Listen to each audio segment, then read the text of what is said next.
Well, hello to everybody tuning in on Zoom and welcome back to Rabble's Off the Hill political panel. We're very happy to be back. I'm Libby Davies and I'm joining you from the unceded traditional and ancestral territory of the Musqueam, Tsleil-Waututh and Squamish Coast Salish peoples. I'll be co-hosting tonight along with my regular co-host, Robin Browne. And hello, everybody. I'm coming to you from the Algonquin Anishinaabe people. Great. Nice. It's great to see you again, Robin, after we've been away for a while. Also joining us tonight to tackle the very weighty political questions and discussion that we've got coming up, we have with us this evening NDP Member of Parliament for Churchill Kiwanukutuk, Niki Ashton, policy researcher Chuka Ejeckam, Professor, poet, and activist Al Jones, and Rabble's own parliamentary reporter, Karl Nerenberg. Welcome to you all. And a special welcome to everyone joining us on Zoom. We do encourage you to participate in the chat function and ask questions to our panelists. And of course, we'll do our best, as always, to get to your questions so that you can get some responses. So now I'll pass it over to Robin to get us started. Great, thanks, Libby. Well, we are delighted to be back after our long summer hiatus and very excited to dive into the political scene in Canada and the US with our guests and audience tonight. This weekend, British Columbians will take to the polls in a tight provincial election. An election was recently called in Saskatchewan, and of course, with Parliament back in session in Ottawa, and with increasingly vitriolic assertions from all sides, could we see an early election on a federal level? On top of all this, the upcoming U.S. election in November is sure to impact Canada and the world, no matter the outcome. So with all that to unpack, let's begin with some initial thoughts and observations from our panelists on the state of play in Canada right now, on Parliament Hill and across the country. So let's start with Niki for a bit of an overview. Welcome, Niki. With Parliament back, there's, of course, a significant change after NDP leader Jagmeet Singh ripped up the party's supply in a confidence agreement with the Liberals in September. What difference is this making in the House, and why did the NDP rip up the agreement? Well, first, I'd say that I think we can all be proud of the work that we've accomplished. It was thanks to the NDP that we have a dental care program that covers so many Canadians. We certainly just saw the passing of pharmacare legislation, particularly applying to diabetes medication, as well as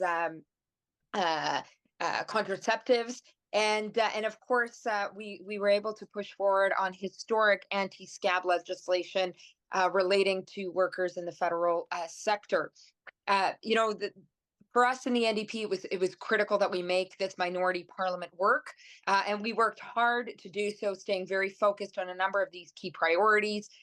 We also pushed forward on other issues, and I'm thinking of housing, including, pushing for historic investments, thinking of the work around the National School Food Program. And there were a number of key areas that we in the NDP pushed the dial on. And certainly when it comes to the dental care, pharmacare, anti-scab, it was because of the NDP that this work, this historic work happened. But I will say that I think we all saw that we had reached the end of the road, and the Liberals certainly weren't willing to move on a number of other key areas. And I'll certainly say for myself, I mean, it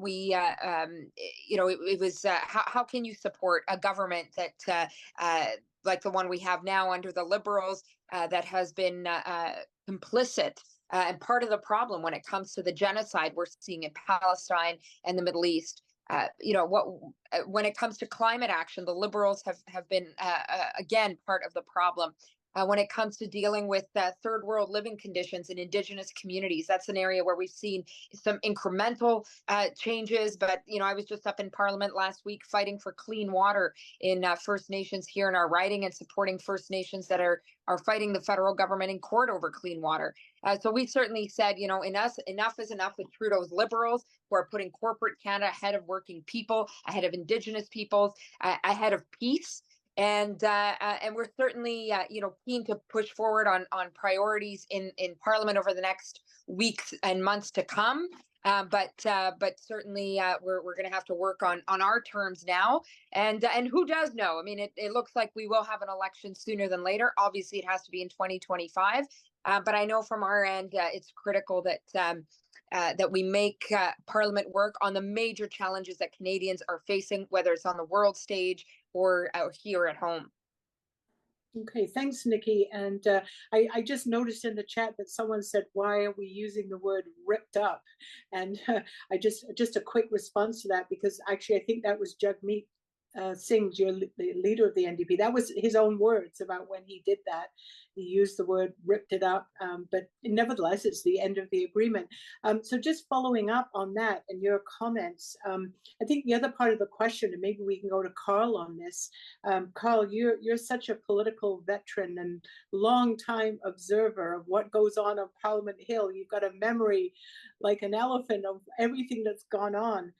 So I'd be curious to know what's on your mind since the return of Parliament, and particularly the question of what has changed in the House, the tone of the House, since that agreement is no longer there between the Liberals and the NDP, and Mr. Poilievre is threatening, in fact, he's already tried confidence motions. So kind of what's your take on it, Karl, now that the House is back? What is the mood like on Parliament Hill from where you sit? Well, the tone of the House definitely deteriorated because Pierre Poilievre sees where he's sitting in opinion polls. This is a culture totally obsessed with opinion polls. I sometimes wish they didn't exist.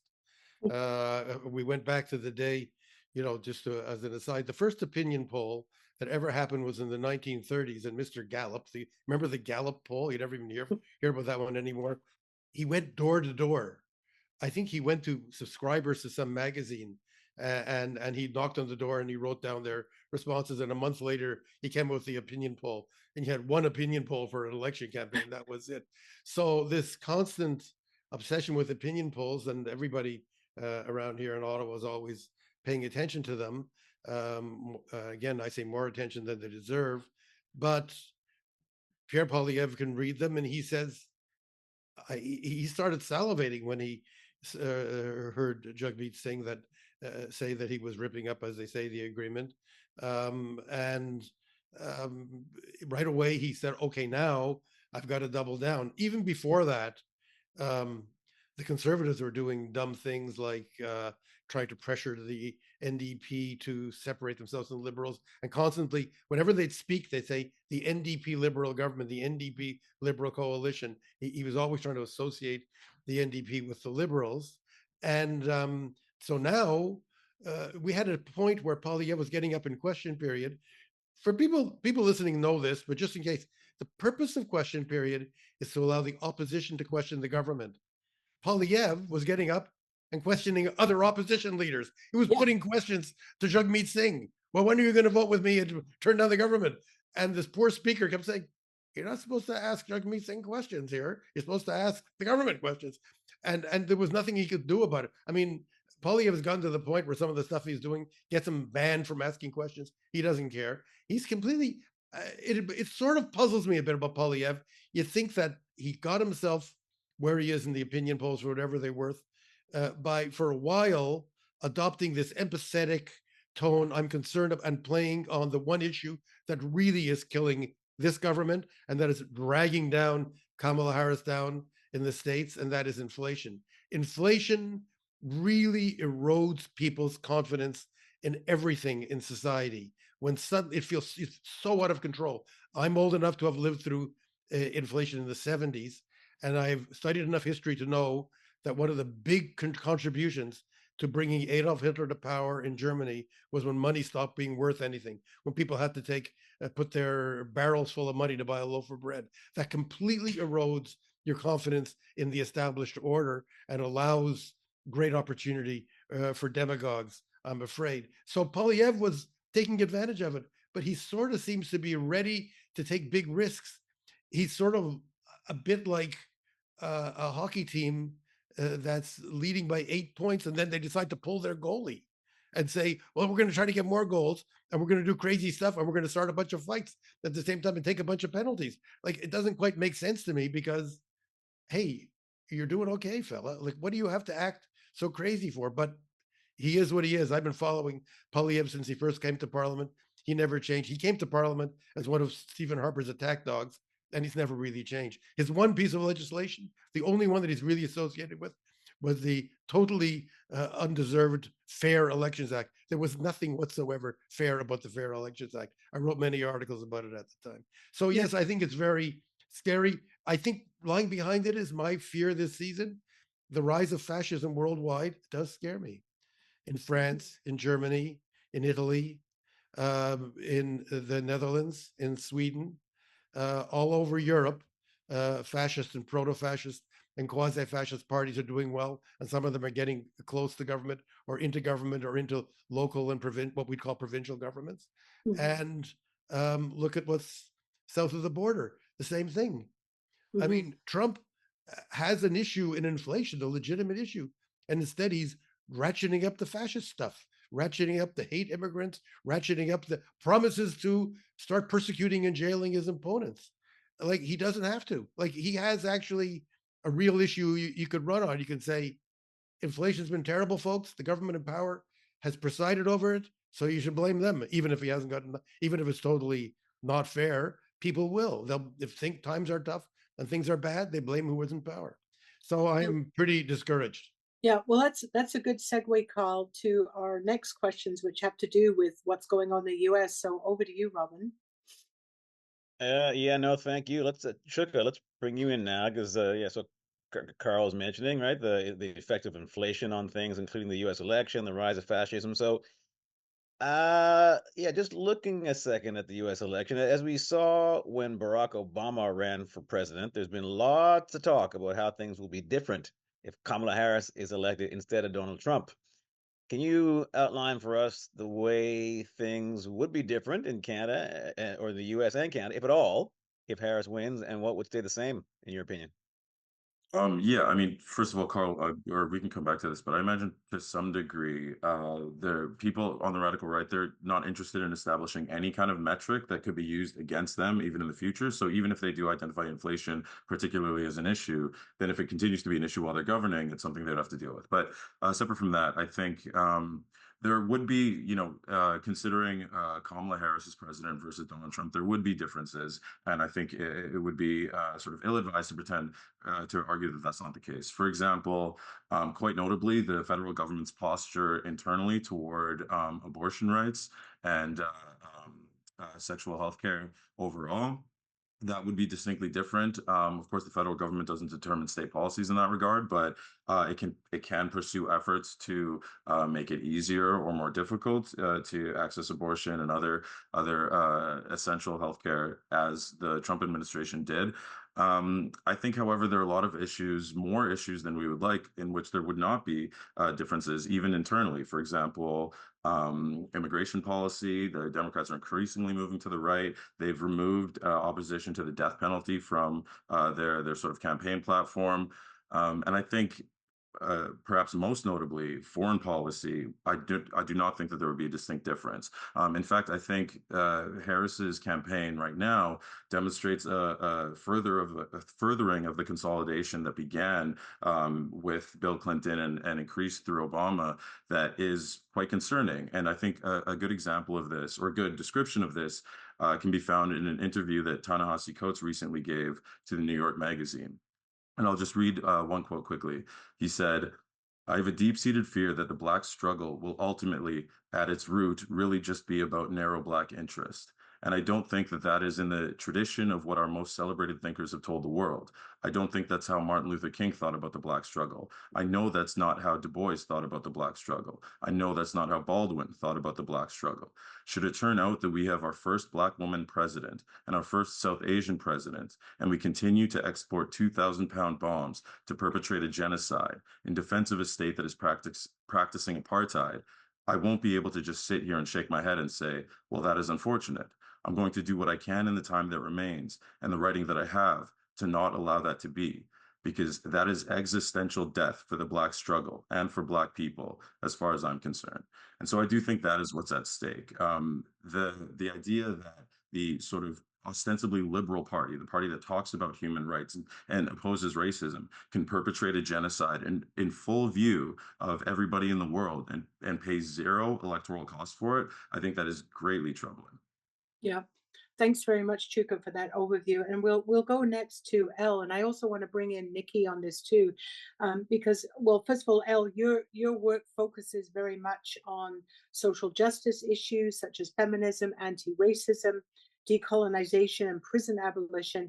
And I'd be curious to know what it is that concerns you about the prospect of a Poilievre government in Canada and the possible Trump re-election in the US. And I'm also going to ask Niki to weigh in on this as well, because I know, Niki, you watch very closely what goes on in the US and what the impact could be here in Canada. But Elle, to you first, what sort of concerns are you seeing? Yeah, to echo what Chuka was saying, I think people are underestimating the degree of political alienation that is taking place both on the right and on the left as well.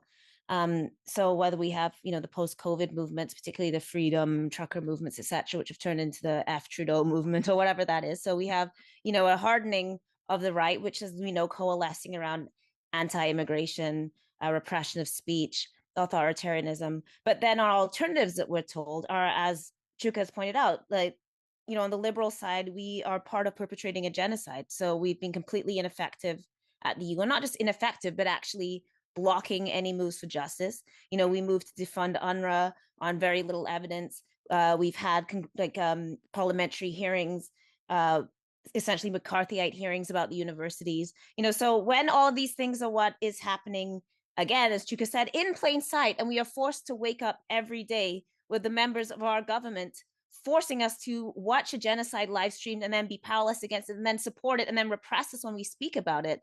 It's especially, I think, for the youngest generation coming through now, the people that are coming to political awakening now, the young people that are just coming into their voting age, they are having a profoundly alienating experience from all of our democratic institutions, from our so-called idea of law, from our so-called idea of democratic participation, when their own university presidents are calling the police to beat them down when they say, please stop killing children. So in that, we know that we have also set the stage for a huge move to the so-called populist right, which is able to pull upon these threads. And of course, it's a false form of populism. It's false solidarity with workers, false solidarity with economic issues, but we know is very effective. And at the best of times in Canada, you don't usually get more than 10 years of a government anyway before people change over. But in the past, it's sort of been seen as 6 of one, half a dozen of the other, right? Like certain institutions remain the same. No one's touching healthcare. No one's touching this consensus. And then we just fool around in the middle. But obviously, as we've increasingly imported this kind of like MAGA North idea, which isn't just imported, it plays upon stuff that's already present in Canada. Yeah, we're seeing the same kind of rhetoric we see coming out of the States that is extremely anti-immigrant. And we're seeing, a huge flaring in what is already implicit in Canada, but becoming much more explicit in terms of racism. We have a huge social divide. We have a really increased political divide between whatever the left and right is.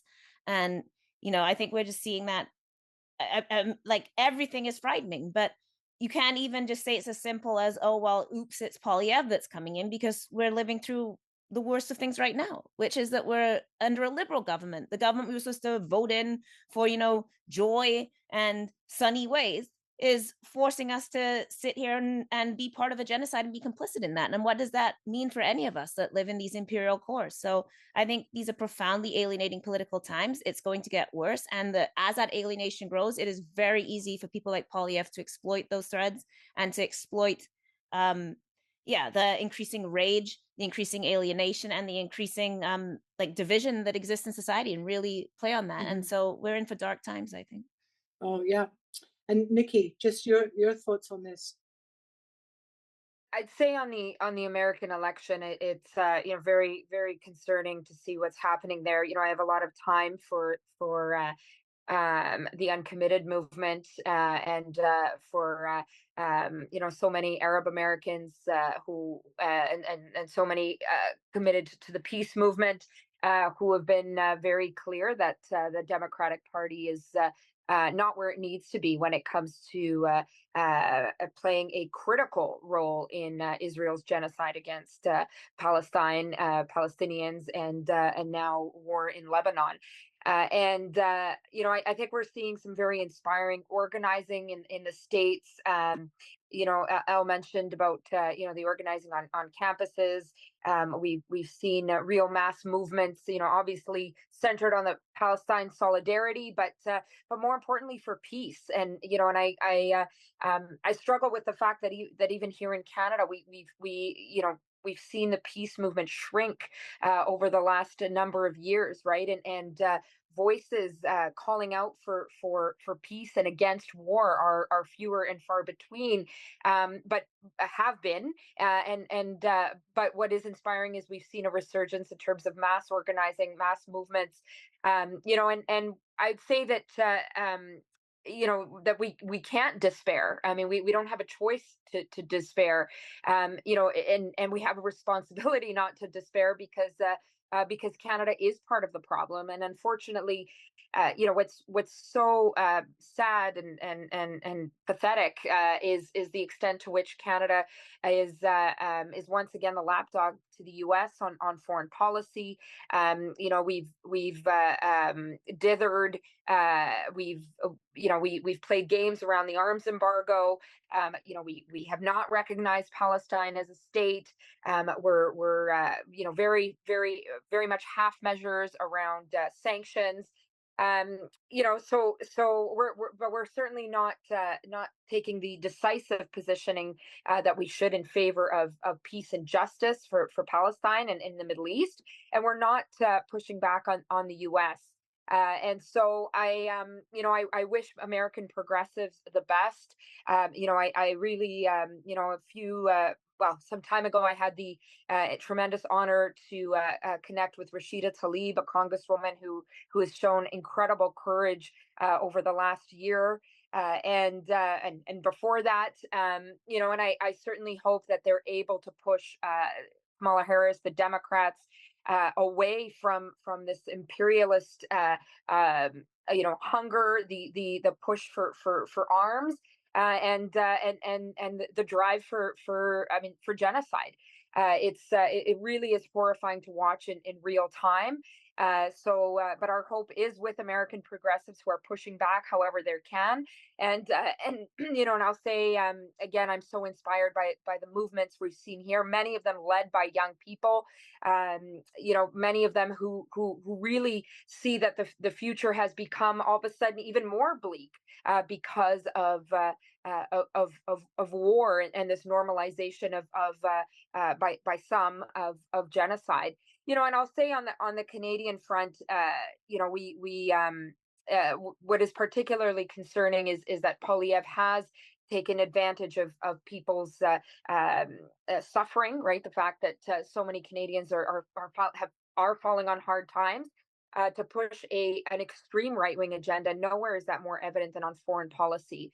His full-fledged cheering of the Netanyahu genocidal regime is deeply disturbing, and I would say just an absolute flagrant disregard of Canada's tradition of commitment to peace and diplomacy. That we see none of that under from him and his party at this time. And I fear that some of that is getting buried in the saber rattling that we hear from Poilievre, and some of the populist rhetoric around housing and axing the taxes. Beware of conservatives, wielding axes when it comes to our social programs, but also beware of conservatives, certainly the iteration we've got in front of us right now that would like nothing but to continue to beat the drum to war and drag Canada more and more into it. So let's keep up the fight, and I would say anything we can do to support the message of peace and peace activism in our country right now is critical. All right. That's a good segue to our next question. This one will be for everybody. So you all described an increasingly polarized and volatile political climate in Canada and the US, including escalating global conflict like in the Middle East. And so Nikki just mentioned that social movements are responding. Can you all talk about what you're seeing in terms of how social movements are trying to bring about change locally and globally? So let's go back to you, Chuka, and then we'll go to Nikki and Elle and Karl if you want to jump in too, but go to Chuka first. One thing that I think is one thing I think is happening increasingly that was sort of given a shout out in a recent speech at the UN by the Colombian president, Gustavo Petro, is a recognition that governments, particularly Western governments, but not only those, are a fundamental opponent in the pursuit of justice and well-being in the world. Petro was, when he spoke at the UN, he spoke about the need for an army to rise up in defense of life on this planet, and in defense of the planet itself.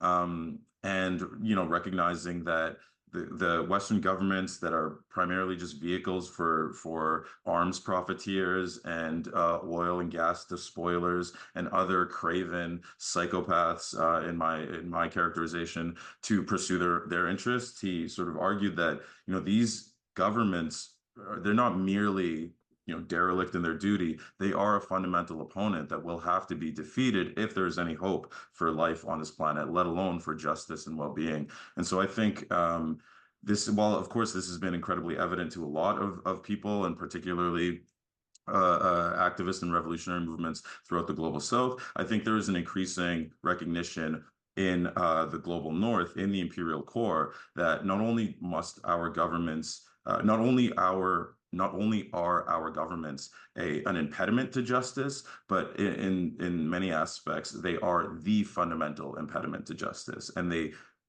will work to the extent of their capacity, including through employment and deployment of their militaries, to prevent anything resembling justice or peace in the world. Yeah, no, thank you.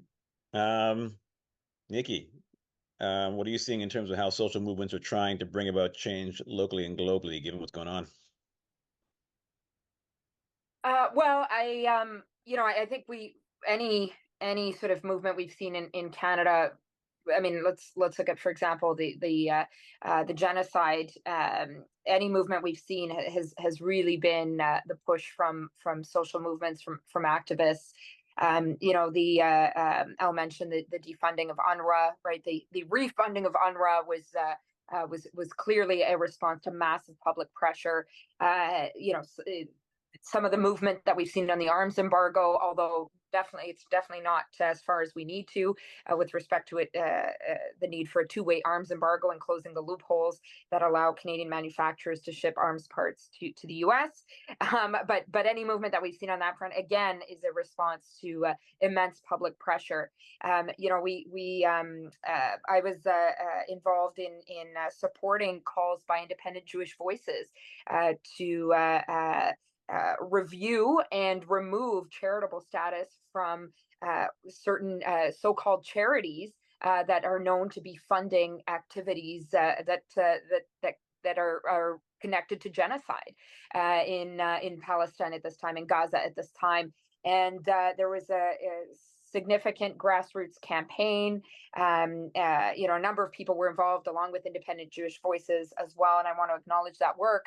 And lo and behold, the CRA took action on that front, and from what we gather is continuing to look at specific cases where Canadians' tax dollars could be seen as being funding genocidal activities. And certainly very much part of Israel's conflict and also the violence we're seeing in the illegal settlements. And so again, public pressure has made a difference. From the streets to the campuses to activism online. But we know that it's also come at a significant cost, right? People have lost their jobs, people have lost their livelihoods. People have taken a real toll to take a stand for justice for Palestine, to take a stand to end the genocide, to take a stand for peace. So I want to acknowledge that as well. I will say politically, I am proud of the work that the NDP has done on this front, a clear voice for peace and for justice. We are continuing to be the only party in the House that is consistently standing up on this issue, and very much, I would say, tracking with the way in which now Israel has pushed an entire regional war, and certainly the kind of horrific violence we're seeing waged against Lebanese people. It's the NDP that's been outspoken on this front in Parliament, and certainly working with folks on the ground. So we need a lot more of that public pressure, sustained public pressure. We know that it's pushed cracks within the Liberals as well. We have and then of course the liberal way. You have some Liberals that are saying some of the right things when it comes to Palestine, and a number of Liberals that are not, and of course a Prime Minister in the middle that is continuing to drag Canada along this path we're on right now, which is again part of the problem, not the solution. But all to say that public pressure matters. It is making a difference. It has made a difference. And I have no doubt it will, particularly because we are looking towards an election in the next while, and Canadians' voices are going to continue to matter going into that election and during that election. And I hope that we can make Canada's complicity in genocide an issue in this election. Canada's role on the world stage. The need for real climate action, and the need for justice, and fairness for working people, for people pushed to the margins like Indigenous communities. I hope we can make all of these priorities at the ballot box in the next, whenever that time comes, which will be undoubtedly soon. Thank you, Nikki. And actually, lastly, I just want to bring, this is a national show we do here, so I want to bring Ellen. Elle's out in Nova Scotia. So, Elle, what are you seeing in terms of how social movements are trying to bring about change locally and globally, given the increasingly polarized and volatile political climate? Well, I mean, even you think of just the last century, people came of age through obviously 9/11 at the beginning of the century, and the long extended war on terror, which is still ongoing, and now through Israel and Lebanon. Then you had the financial crash, which led to the Occupy movement.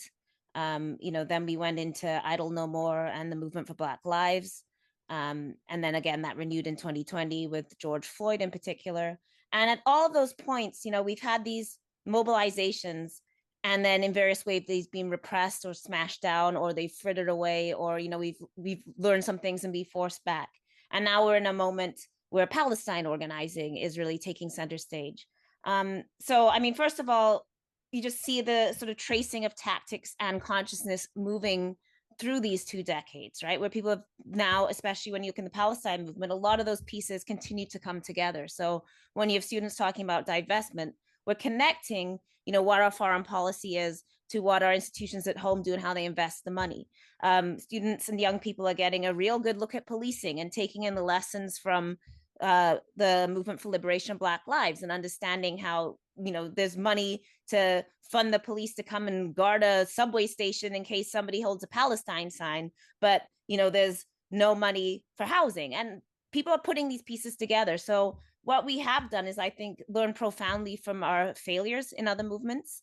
2020 we had this huge mass uprising and it got squandered, right? And part of the reason why it got squandered is because I think we got focused on integrating into institutions, like getting people on boards and getting more Black police chiefs and more Black ministers, and not on the energy that was actually in the streets, which was a working class energy. And we allowed that movement to be taken from us.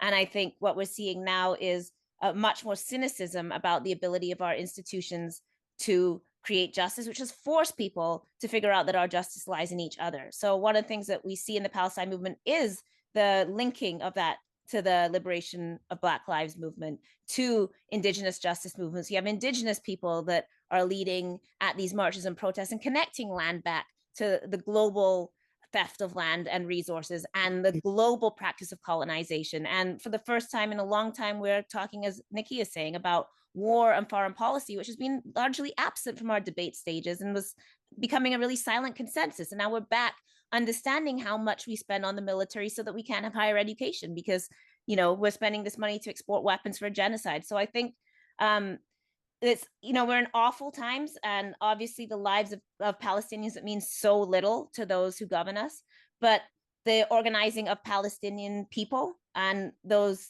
who are allied with them has also been inspiring in this moment. I think it's taught a lot of people a lot. So I don't think we can ever give up. We're supposed to believe that there's nothing outside like the neoliberal consensus, and so we might as well give up. That's what they want us to believe. So just go cast your vote for the lesser of two evils, and they're in your phone, they're in your bank account, they're everywhere. So don't bother. And so our task is always to not believe that, and to always find the cracks and push on them where we can, and continue to resist and fight, and also push back upon those forces that would exploit that energy. And again, like turn that legitimate rage into rage at each other, into hatred of immigrants, into hatred of unhoused people, into hatred of the poor. You know, those energies are so easily shifted. So it's also our job to be responsible with how we feel our rage and direct it towards justice. Well, thanks, Elle. And I just want to bring it back to Canada and sort of a more local scene. I mean, it's very clear from what all of you said how much impact the US politics and scene has on Canadian politics nationally. But of course, we have an election happening on Saturday in BC, where the NDP leader, Premier David Eby, is in a very tight race. We have Saskatchewan, where the NDP is trying to I guess, upset and oust the long-serving Conservatives there for many years. So I'm going to go to you, Karl, on this one. I mean, I know you focus mostly on what's happening in Ottawa, but I think you'll agree that the tension between federal and provincial politics and dynamics is very much at play in all provincial elections. You know, if there's a Liberal government, you know, how does that play out in provincial elections, especially when the leader is not popular, like Mr. Trudeau? So just any thoughts that you might have, Karl, and it's certainly others, if you want to weigh in before we go to the audience questions. But Karl, what's your take on Saskatchewan, on BC, and how that relates again back to what's going on in Ottawa? So I want to link this together to the activity of grassroots people. In British Columbia, you have a phenomenon that we've seen a lot in Canada and elsewhere in different forms. The center right and right side of the spectrum is very, very opportunist and pragmatic. And when the erstwhile Liberal Party, which that had changed its name to the United, I'm sorry, I should know that. The BC United Party. BC United Party saw that the upstart Conservative Party, which has not governed in British Columbia, I don't know if it ever was, but if it did govern as like a century ago, was eating their lunch, and they're very populist. They just decided to fold their cards and join them, like just out of the blue, join them. But we don't see similar activity. In a way, we saw something similar happen in Canada, when for all that we have a talk that I hear a bit here, and I've used to hear when I was growing up, that Liberal Tory, same old story. The NDP did not really believe that to be true of the Trudeau Liberal government, because it felt that it could actually have a formal agreement with the Trudeau Liberal government, and most of the accomplishments of that government are due to that agreement. In fact, most of the tangible accomplishments are because of to fulfill the terms of the agreement with the NDP. So I had a grassroots person contact me, a grassroots activist who's been involved for many, many years in all kinds of grassroots environmental and social justice activities, and she is part of a group that wants the following in Canada. They want the Liberals and the NDP to sort of get back together, and the Greens, and agree to a strategy where they, in ridings, in a certain number of ridings across the country for the next election, they only run one candidate for the three of them. They come up with something that they did in France. I don't know how much people follow events in France. I guess maybe I follow a little more closely than I used to because I have a son who's now living in France. But after the last, the parliamentary system in France is you have two rounds. You have a round, and anybody who gets enough votes the first time is elected, just the way we are. But if people fall before the basic threshold, you have a runoff election, which candidates who have a certain basic amount can continue to run in the runoff. What happened after the first round of the recent, very, very hastily called parliamentary election was that the fascist party, the neo-fascist party, came in first. Very high, looked terrible. And you had many, many parties on the left and center left, scattered, and all the way, even all of them to the left of Macron. So there wasn't just the old Socialist Party was there, the Greens were there. You had Jean-Luc Mélenchon, his party called La France Insoumise, who was the more radical party, you might say. And there was a couple of other little groups. Mélenchon took the initiative in the in-between period and saying, forget this. We're going to get together and run a common front candidate for the whole left. And you know what happened? They came out on top in that election. Now, the president has a lot of power. The president of France has chosen to ignore the results of the election and appoint one of his conservative pals as prime minister. But they kept Marine Le Pen's Front National. I think she's changed the name of the party since then. But the party that really had links to French fascism out of power, they still have influence. So they want that to happen here. And I'm curious as to what people think about that. I mean, I did sort of tell this person, I say, I think this is a hopeless enterprise in Canada. Although the example of British Columbia, the reason the election's so close in British Columbia is that the right and center right is only running one candidate. It looked, I mean, the NDP was way ahead of the second place finisher as long as you had two parties to the right of them. Now there's a party to the left of the NDP, or equally as left of the NDP, the Green Party, and only one party on the right. And now we're getting a very close outcome. And of course, we're also dealing with the first past the post electoral system, which really Karl, I'm going to jump in there. You've opened up a fascinating line of discussion, which I know, comes up every election, sort of the whole strategic voting thing.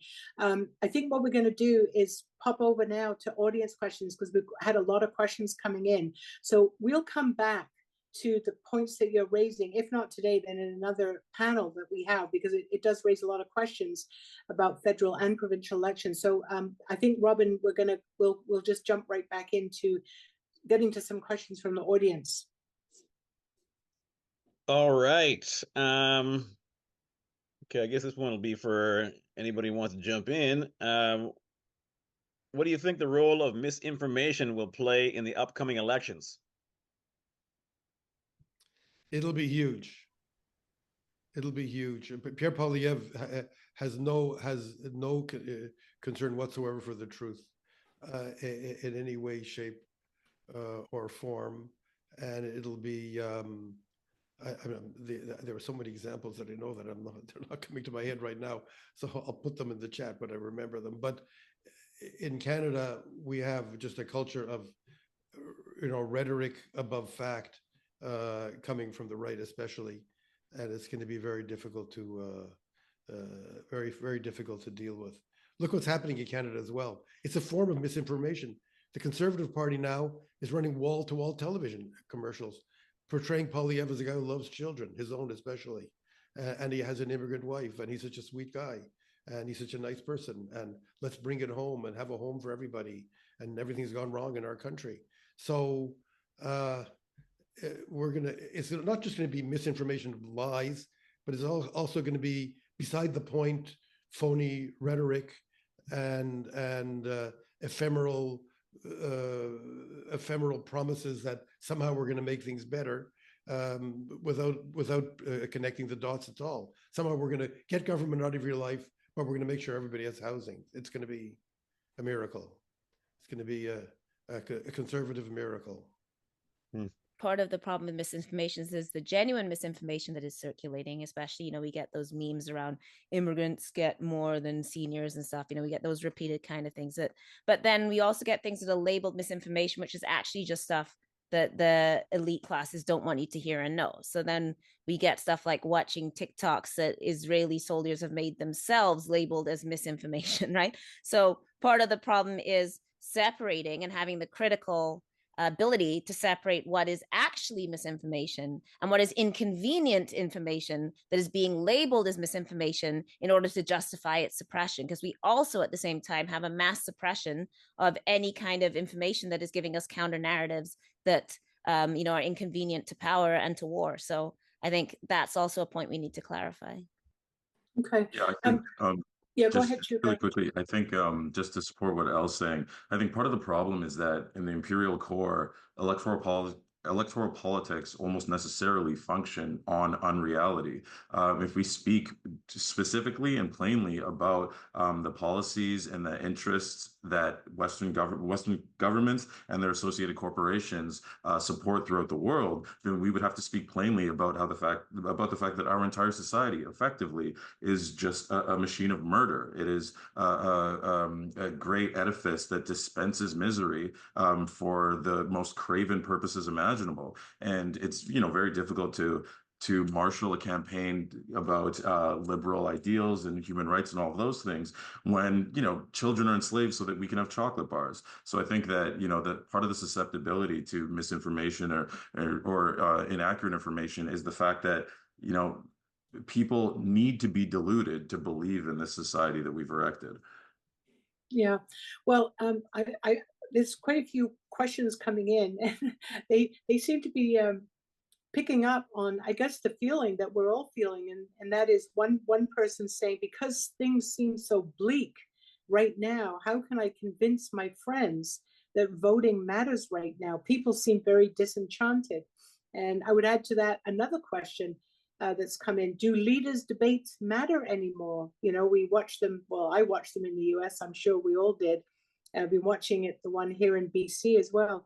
So, I mean, it is certainly a feeling of bleakness out there. How do you guys respond to that? How do we kind of turn that around? Or is this just what we're facing? Disinformation, stage leaders debates, people feeling like they shouldn't vote anymore. I mean, these are the questions that we're getting coming in from people. I can jump in. I think first of all, I loved Karl rattling off of all of Pierre Poilievre's slogans. I got to say, Karl, I mean, I've seen the ads too, but that was masterful. We need to do an anti-Poilievre ad with your take on those slogans. I will say that it is completely understandable where people are at, given everything that we're dealing with at the same time, right? Escalating war, genocide, right? The climate emergency, inequality, the likes we've never seen before here in our own country. But what I will say is all of that reinforces the need to not just take part in the next election by voting, but to organize and support organizing on these issues leading up to that election. I referred to a few of the things that we've seen over the last year that have pushed our federal government to do certain things vis-a-vis Palestine, on UNRWA, on the arms embargo. I mentioned around the charitable status. None of this would have happened without public pressure. Public pressure matters.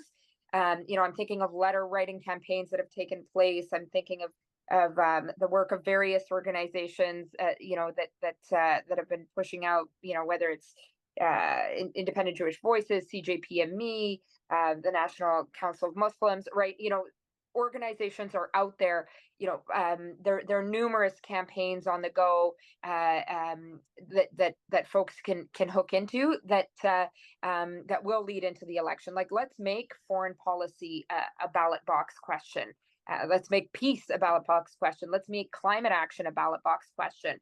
I will say, not to add to the bleakness, but one particular stat that really concerned me is the extent to which Conservatives are picking up popularity amongst young people, the 18 to 34-year-old group.